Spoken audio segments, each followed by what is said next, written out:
ആരായ സെയ്ദ് ഇബ്നു സാബിത്ത്? 20 വയസ്സായ ചെറുപ്പക്കാരൻ. ഖലീഫ വിളിച്ചു വരുത്തിയിട്ട് സെയ്ദിനെ നോക്കിയിട്ട് പറഞ്ഞു, സെയ്ദ് ഇന്നക ലശാബുൻ ആഖിലുൻ, നിങ്ങൾ ബുദ്ധിമാനിയായ ചെറുപ്പക്കാരനാണ്, യുവാവാണ്. ഇന്നക ലശാബുൻ ആഖിലുൻ, ബുദ്ധിമാനിയായ യുവാവാണ്. ലനത്തഹിമുക, നിങ്ങളെപ്പറ്റി ഒരു തെറ്റിദ്ധാരണയും അരുതായ്മയും ഞങ്ങൾക്ക് തോന്നിയിട്ടില്ല. അതുകൊണ്ട് നിങ്ങൾ റസൂലുള്ളാഹിക്ക് വഹി എഴുതിയിരുന്ന നിങ്ങൾ ഖുർആനെ മനഃപ്പാഠമാക്കിയവരുടെ മനസ്സിൽ നിന്നും, എഴുതപ്പെട്ട തോലുകളിൽ നിന്നും, എഴുതപ്പെട്ട കടലാസു കഷ്ണങ്ങളിൽ നിന്നും, എഴുതപ്പെട്ട ഇലക്കഷ്ണങ്ങളിൽ നിന്നും, എഴുതപ്പെട്ട എല്ലിന്റെ കഷ്ണങ്ങളിൽ നിന്നുമൊക്കെ ക്രോഡീകരിച്ചിട്ട് വിശുദ്ധ ഖുർആനിന്റെ തുടക്കം മുതൽ അവസാനം വരെ നിങ്ങൾ ക്രോഡീകരിക്കണം. ആ ചുമതല നിങ്ങൾ ഏറ്റെടുക്കണം. ഒഴിവും കഴിവൊക്കെ മൂപ്പര് പറഞ്ഞു നോക്കി. പക്ഷേ ഖലീഫയുടെ നിർബന്ധം, അത് ഖൈറാണ്, നിങ്ങളത് ചെയ്തേ പറ്റൂ. മഹാനായ സെയ്ദ് പറയാ, വല്ലാഹി ലൗ കല്ലഫനി നഖല ജബലിൻ മിൻ മകാനിഹി, ഒരു മല ചൂണ്ടിക്കാണിച്ചിട്ട് ഈ മല ഇവിടെ നിന്ന് നീക്കി അപ്പുറത്ത് കൊണ്ടുപോയി വെക്കണം എന്നാണ് ഖലീഫ എന്നോട് ആവശ്യപ്പെട്ടിരുന്നെങ്കിൽ ഖുർആനെ ക്രോഡീകരിക്കാൻ വേണ്ടി എന്നോട് കൽപ്പിച്ച ആ ഭാരത്തേക്കാൾ ലളിതകാര്യമായിട്ട് എനിക്ക് തോന്നുമായിരുന്നു. അത്ര ഭാരം ഖുർആന് ലോകർക്ക് മുഴുവൻ കിട്ടണേ. ഒരായത്ത് നഷ്ടപ്പെട്ടുകൂടാ, ഒരക്ഷരം കൂടിയൂടാ, ഒരു ചെറിയ വാക്ക് പോയൂടാ, ഒരു ചെറിയ കുനിപ്പ് നഷ്ടപ്പെട്ടുകൂടാ. വിശുദ്ധ ഖുർആന്റെ മുഴുവൻ അംശങ്ങൾ ഒരംശവും ചോരാതെ, ഒരംശവും ചേരാതെ, ഒരംശവും കൂടാതെ, ഒരംശവും കുറയാതെ അള്ളാഹുവിന്റെ റസൂലിന്റെ ഉമ്മത്തിനിക്ക് കിട്ടണമെങ്കിൽ, അതൊരൊറ്റ വ്യക്തി ഏറ്റെടുക്കണമെങ്കിൽ എന്താ ഉത്തരവാദിത്വം? മല നീക്കുന്നത് ചെറിയ ഉത്തരവാദിത്വം തന്നെയാണ്. ഇത് മനസ്സിലാക്കുന്നവരെ മനസ്സിലാക്കൂ. ആ സെയ്ദ് ഇബ്നു സാബിത്തിന്റെ പരിശ്രമ ഫലമായി വിശുദ്ധ ഖുർആൻ ക്രോഡീകൃതമായി. വിശുദ്ധ ഖുർആന്റെ എഴുതപ്പെട്ട ലിഖിതം ഖലീഫയുടെ മുമ്പിൽ കൊണ്ടുവന്നു കൊടുത്തു. ഖലീഫ അത് സൂക്ഷിച്ചു തന്റെ മരണം വരെ. ശേഷം റസൂലുള്ളാഹിന്റെ ഭാര്യ ഹഫ്സ റളിയല്ലാഹു അൻഹയുടെ കയ്യിലേൽപ്പിച്ചിട്ട് കാലാകാലങ്ങളിൽ ഖുർആന്റെ ഉമ്മായി, വിശുദ്ധ ഖുർആന്റെ അവലംബ ഗ്രന്ഥമായി എഴുതപ്പെടുന്ന ഗ്രന്ഥം ഒന്നാമതായി എഴുതി വെക്കപ്പെട്ടത് സെയ്ദ് ഇബ്നു സാബിത്ത് റളിയല്ലാഹു അൻഹു. ഏതാണ്ട് ദശകം കഴിഞ്ഞു. ഒരൊന്നൊന്നര ദശകം കഴിഞ്ഞപ്പോൾ ഉസ്മാൻ ഇബ്നു അഫ്ഫാൻ റളിയല്ലാഹു അൻഹുവിന്റെ കാലത്ത് വന്നപ്പോൾ ഒന്നുകൂടി ക്രോഡീകരിക്കേണ്ടി വന്നു ഖുർആൻ. കാരണം വിദേശീയര് തെറ്റായി ഓതാൻ തുടങ്ങി. അപ്പൊ വിദേശത്തേക്കുള്ള കോപ്പികളും അവർക്കുള്ള പ്രതികളും കൂടി എഴുതേണ്ട നിയമം വന്നപ്പോ മഹാനായ ഉസ്മാൻ ഇബ്നു അഫ്ഫാൻ റളിയല്ലാഹു അൻഹു നിർദ്ദേശിച്ചു ഏതാനും കോപ്പികൾ എഴുതാൻ. ആരാ ചുമതല? മഹാനായ സെയ്ദ് ഇബ്നു സാബിത്ത് എന്ന ഈ സ്വഹാബിയെ തന്നെ. 30കാരനായിരിക്കും അദ്ദേഹം. 30കളിൽ മാത്രം ജീവിക്കുന്ന യുവാവായ സെയ്ദ് ഇബ്നു സാബിത്താണ് വിശുദ്ധ ഖുർആന്റെ 6-7 പ്രതികൾ അന്ന് എഴുതിയിട്ട് ഈ ഉമ്മത്തിനെ ഏൽപ്പിച്ചത്. ഇറാഖിലേക്ക് കൊടുത്തയച്ചതാ ഖുർആനാണ്, യമനിലേക്ക് കൊടുത്തയച്ചതാ ഖുർആനാണ്, ലോകത്തിന് മുഴുവൻ വെളിച്ചം കിട്ടിയത് ആ ഖുർആനാണ്. ആ ഖുർആനിന്റെ പ്രതിയാണ് ഉമ്മു മുസ്ഹഫിന്റെ അതേ രീതിയിൽ ഇന്ന് നമ്മുടെ കയ്യിൽ എഴുതപ്പെട്ടു വരുന്ന മുസ്ഹഫ് ഉസ്മാനി.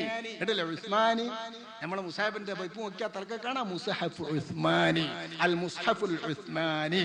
ഉസ്മാൻ റളിയല്ലാഹു അൻഹുവിന്റെ നിർദ്ദേശപ്രകാരം ക്രോഡീകരിക്കപ്പെട്ട മുസ്ഹഫ്. ആരാണ് ഇതിന്റെ ക്രോഡീകരണം ഏറ്റെടുത്തത്? ആരോടാണ് സമൂഹം ഇതിൽ കടപ്പെട്ടിരിക്കുന്നത്? ഏറ്റവും അധികം കടപ്പെട്ടിരിക്കുന്നത് അല്ലാഹുവിന്റെ റസൂലിന്റെ കാലത്ത്, മദീനാവാസ കാലത്ത് മദീനയിലേക്ക് ഹിജറ വരുമ്പോ 11 വയസ്സ് പ്രായമായ 20 വയസ്സായ ചെറുപ്പക്കാരന്റെ നിശ്ചയദാർഢ്യമാണ്, കരുത്തുറ്റ മനസ്സാൻ, മരവിക്കാത്ത മനസ്സാൻ, ആർജവമുള്ള മനസ്സാൻ, കഴിവുറ്റ ശക്തിയുള്ള പ്രതാപമുള്ള മനസ്സാൻ സമൂഹത്തിന് ഏറ്റവും കടപ്പെട്ടത്. ഇതാണ് സെയ്ദ് ഇബ്നു സാബിത്ത്. ഈ സെയ്ദ് ഇബ്നു സാബിത്തിനെ പോലുള്ള പുലിക്കുട്ടികളായ യുവാക്കളുടെ പിൻഗാമികളാണ് എന്റെ ചെറുപ്പക്കാരായ സുന്നി യുവജന ഫെഡറേഷന്റെ പതാക പിടിച്ചുകൊണ്ട് നിൽക്കുന്ന ചെറുപ്പക്കാർ വിശേഷിച്ച് ഓർക്കണം. കറുത്തവും വെളുപ്പുള്ള പതാകയാണ് നിങ്ങളെ പിടുത്തം. സുന്നി യുവജന ഫെഡറേഷന്റെ പതാക കറുപ്പും വെളുപ്പുക. ബദരീങ്ങൾ പിടിച്ച പതാക, ഉഹദ് യുദ്ധത്തിൽ പിടിച്ച പതാക. ബദരീങ്ങളെയാണ് ഞാൻ ഇവിടെ എണ്ണിയത്. ഉഹദ് യുദ്ധത്തിൽ പോയ സ്വഹാബാക്കളെയാണ് എണ്ണിയത്. ആ യുവാക്കൾ പിടിച്ച പതാക പിടിക്കുന്ന പിൻഗാമികളെ ഇസ്ലാം കടപ്പെട്ടിരിക്കുന്നത് നിങ്ങളെപ്പോലുള്ള നിങ്ങളുടെ മാതൃകായോഗ്യന്മാരായ റസൂലുള്ളാഹിന്റെ ഉമ്മത്തിലെ സ്വഹാബികളായ യുവാക്കളോടാണെങ്കിൽ പിൻതലമുറ നമ്മോട് കടപ്പെടണം. വർത്തമാന തലമുറയെങ്കിലും നമ്മോട് കടപ്പെടണം. നമ്മുടെ ജീവിത രീതി കണ്ടിട്ട് ചെറുപ്പക്കാർ ആകർഷിക്കണം. ഇസ്ലാമിന്റെ ജീവിത രീതി ഇങ്ങനെയാണെന്ന് അവർ മനസ്സിലാക്കണം. അവിധം നമ്മൾ ജീവിക്കണം. എന്റെ ചെറുപ്പക്കാരും ചെറുപ്പക്കാരികളും ഉണരണം. ചെറുപ്പത്തിന്റെ ദൗർബല്യമായിട്ട് എന്താണോ പണ്ടത്തെ ചപല വികാരമെങ്കിൽ അത് തന്നെയാണ് പേരൊക്കെ മാറിയാലും ഇന്നത്തെയും വികാരം. അധമ വികാരമായിട്ട് മനുഷ്യൻ എന്താണോ അതാണ് അല്ലാഹു തആല എന്നും മനുഷ്യന് കൂടപ്പിറപ്പായി നൽകിയിട്ടുള്ളത്. കാമം, മോഹം, ക്രോധം, ഇതാണ് മനുഷ്യന്റെ ദുർബല വികാരം. ഈ ദുർബല വികാരങ്ങൾ വേണ്ടാത്ത മാർഗത്തിലൂടെ ചെലവഴിക്കുന്നതും ഉപയോഗപ്പെടുത്തുന്നതും അത് ആ രീതിയിൽ ഇസ്ലാം തെറ്റായ വഴിക്ക് ഏതെല്ലാം നിലയ്ക്ക് വിരോധിച്ചോ ആ രീതിയിലൂടെ പെരുമാറുന്നതും തന്നെയാണ് എന്നത്തെയും പാപം. ആ പാപത്തിൽ മുന്നണിയിൽ നിൽക്കുന്നത്, കൂസലില്ലാതിരിക്കുന്നത്, കഴിവുറ്റവരായി നിൽക്കുന്നത്, ശാരീരികമായി ബലമുള്ള, മാനസികമായി ആർജവമുള്ള, മനസ്സിന് ബലമുള്ള, ആര് ചോദിക്കാൻ എന്ന് തന്റെ ഇടത്തോടുകൂടെ ഹൃദയത്തിൽ തോന്നുന്നതായി ചെറുപ്പക്കാര് തന്നെയാണ്. കള്ളു കുടിക്കുന്നുണ്ടോ? ചെറുപ്പക്കാരൻ കുടിക്കുന്ന അത്ര വയസ്സും കുടിച്ചോണ്ടോന്നില്ല. തോന്യാസത്തിന്റെ മുന്നിലൊക്കെയും ചെറുപ്പക്കാരൻ അടിപതറുന്ന അത്ര വയസ്സന്മാർ അടിപതറൂല. ഒരു പതറിയിട്ടും കാര്യമില്ലല്ലോ. അപ്പോഴാ മനസ്സിനെ വെക്കുള്ളൂ. കുടിച്ചു നോക്കിയാൽ ശരിക്കും ദഹിക്കൂല എന്ന് കണ്ടാൽ തന്നെ ആ ജാതി ഒന്നും കുടിക്കൂല. ഇതിപ്പോ ചെറുത് പറയല്ല, നിങ്ങൾ ഇവിടെ ഇരിക്കുന്ന പോലൊക്കെ കുടിയന്മാരാന്ന് വെച്ചിട്ട് പറയല്ല. എന്റെ ചെറുപ്പക്കാരെ, കാലം കുറെ മാറി.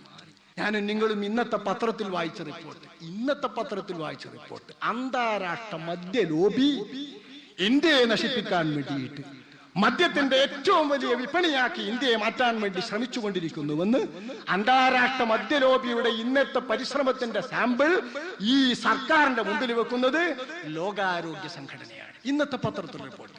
ലോകാരോഗ്യ സംഘടന നമ്മുടെ ഇന്ത്യൻ ഭരണകൂടത്തിന്റെ മുമ്പിൽ വെക്കുന്ന റിപ്പോർട്ട്, അന്താരാഷ്ട്ര മദ്യ ലോബി ഇന്ത്യയിൽ കുറെ കൂടി മദ്യപന്മാരെ സൃഷ്ടിക്കാൻ വേണ്ടി വലിയ പുതിയ തന്ത്രങ്ങൾ പയറ്റാൻ വേണ്ടി ശ്രമിക്കുകയാണ്.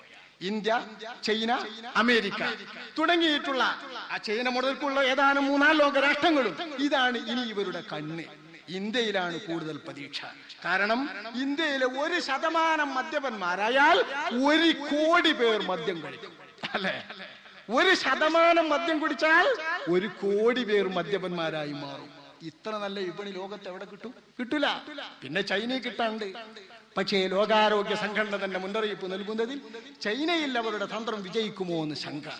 കാരണം കമ്മ്യൂണിസ്റ്റ് ഭരണത്തിന് കീഴിലുള്ള ചൈനയിൽ സർക്കാർ തന്നെ അതിനു വേണ്ട തടകലുകൾക്ക് നിൽക്കും. നമ്മുടെ ഇന്ത്യ അതല്ല. ഉദാഹരണവൽക്കരണത്തിന്റെ ഫലം അറിയുന്ന നമ്മുടെ ഇന്ത്യയിലേക്ക് ഈ മദ്യ വിപണിയാക്കാൻ വേണ്ടിയിട്ട് ലോകാരോഗ്യ സംഘടന മുന്നറിയിപ്പ് നൽകുകയാണ്. അന്താരാഷ്ട്ര മദ്യ ലോബി ഒന്നിച്ച് പരിശ്രമിച്ചാൽ ഇന്നല്ലെങ്കിൽ നാളെ ഏതാനും കൊല്ലങ്ങൾ കൊണ്ട് കോടികളെ മദ്യപന്മാരാക്കാൻ അവർക്ക് കഴിയും. ഈ രാജ്യത്തെ മനുഷ്യരിൽ 20% കുടിയന്മാരാണ്. 20%. അവരിൽ 8-10% എന്നും കുടിക്കുന്നവരാണ്, നിത്യകുടിയന്മാർ. 5% പേരെങ്കിലും മദ്യത്തിന്റെ അടിമകളായി മാറിയവരാണ്, അഡിക്റ്റുകൾ. ഇതൊക്കെ ഇന്നത്തെ കണക്കാണ്. കൊച്ചു കേരളത്തിൽ 400% ഈ അടുത്ത ഏതാനും വർഷങ്ങൾക്കുള്ളിൽ മദ്യം പെരുകിയത്, വർദ്ധിച്ചത്. മദ്യപാരുടെ സംഖ്യയിൽ വന്ന വർദ്ധിച്ച അളവ് 400% അളവ്. ശതമാനം കൂട്ടിയിട്ട് നോക്കി, 100% എന്ന് പറഞ്ഞിട്ട് നിർത്താൻ വയ്യാഞ്ഞിട്ട് 100%, 200%, 300%, 400% വർധനവ് മദ്യപന്മാരിൽ കേരളത്തിൽ വർധനമുണ്ട് എന്നാ പറയുന്നത്. ഇവിടെയുള്ള ആളുകളിൽ നിന്ന് 1%, 100 കോടി ജനങ്ങൾ ഇന്ത്യയിലുണ്ട്. ഈ 100 കോടിയിൽ നിന്ന് 1 കോടി കുടിക്കൂലേ? 1% കുടിച്ചാൽ 1% ഏറിയ 100 കോടി. അടുത്ത 5 വർഷങ്ങൾക്കുള്ളിൽ 5 കോടി കുടിയന്മാരെ സൃഷ്ടിക്കാനാണത്രേ അന്താരാഷ്ട്ര മദ്യ ലോബി ശ്രമിക്കുന്നത്. അതിനുള്ള എല്ലാ ഉരുട്ടുകളും സൂത്രങ്ങളും അവർ പയറ്റിക്കൊണ്ടിരിക്കുന്നു. ഏറ്റവും ഇഷ്ടപ്പെട്ട, ഏറ്റവും നല്ല ബ്രാൻഡുള്ള, ഉത്തമ ഗുണമുള്ള നല്ല മദ്യങ്ങൾ ഇറക്കുമതി ചെയ്യാനാണ് വിദേശ മദ്യ കുത്തകകൾ പരിശ്രമിക്കുന്നത്. ഇന്നത്തെ പത്രത്തിൽ റിപ്പോർട്ടാണ്. ആരാ സുഹൃത്തുക്കളെ ഇതിന്റെ ഒക്കെ ആളുകൾ? കുടിക്കുന്നവരുടെ പട്ടിക നോക്കിയാൽ ആരാ? പാപം ചെയ്യാത്തവൻ കല്ലെറിയട്ടെ എന്ന് യേശുക്രിസ്തു വിളിച്ചു പറയുന്ന പോലെ കുടിക്കാത്തവൻ എറിയട്ടെ എന്ന് ഒരാളോട് പറഞ്ഞാലേ കുടിക്കാത്തവര് വളരെ കുറവായിരിക്കും. 20 ആളുകൾ, 100 പേരുണ്ടെങ്കിൽ 20 ആളുകൾ ഇന്ത്യയിൽ കുടിക്കാരാന്ന് പറഞ്ഞാൽ എത്രയാ അതിന്റെ വർധനവ്? ഇന്നത്തെ ലോകാരോഗ്യ സംഘടനയുടെ മുന്നറിയിപ്പിൽ ഒരു പ്രധാന കാര്യം കൂടിയുണ്ട്. 20% കുടിയന്മാരിൽ സ്ത്രീകൾ വളരെ കുറവാണത്രേ. അതുകൊണ്ട് സ്ത്രീകളെ കൂടി കുറച്ചും കൂടി കുടിപ്പിക്കാൻ അന്താരാഷ്ട്ര മദ്യ ലോബി കുറച്ചും കൂടി ശ്രമിക്കുന്നുണ്ട്. നല്ല പരിപാടികൾ ആസൂത്രണം ചെയ്യാനുണ്ട്. സ്ത്രീകളും കൂടി കുറച്ച് കുടിപ്പിക്കാം. ഉസാറായില്ലേ? സ്ത്രീകളും കൂടി കുറച്ച് കുടിച്ചാല് നമ്മൾ കുടിച്ച കുട്ടികൾ വരണോന്നൊക്കെ വിട്ടും നമ്മളെ പെണ്ണുങ്ങളായിട്ട് കുടിച്ചിട്ട് പറയാൻ തിരിഞ്ഞാൽ കുടിച്ചാതെ തന്നെ പോലെ പറയുന്നത് നമ്മൾ കുടിച്ചിട്ട് പറയണോടത്തുള്ളൂ. കുടിക്കാതെ ചീത്ത പറഞ്ഞാല് സ്വന്തം ഭർത്താവിനെ പറഞ്ഞാലോ, അമ്മാനെ പറഞ്ഞാലോ, പാപ്പാനെ പറഞ്ഞാലോ, മക്കളെ പറഞ്ഞാലോ, കുടിക്കുന്ന പുരുഷൻ പറയുന്നതാ കുടിക്കാത്ത പെണ്ണ് പറയാ. 2 പെണ്ണുങ്ങൾ അങ്ങോട്ടും ഇങ്ങോട്ടും തർക്കം കൂടാണെങ്കിൽ എന്താ ഭാഷ? ഈറ്റ കുടിക്കും കൂടി ചെയ്താല് സുബ്ഹാനല്ലാഹ്, അല്ലാഹു കാത്തുരക്ഷിക്കുമാറാവട്ടെ ഈ സമൂഹത്തെ. എന്റെ യുവാക്കളെ, ഇന്നത്തെയും ഇന്നലത്തെയും അല്ല, 1000-ൽ പരം വർഷങ്ങൾക്ക് മുമ്പുള്ള ആളുകളുടെ സംസ്കാരമാണിത്.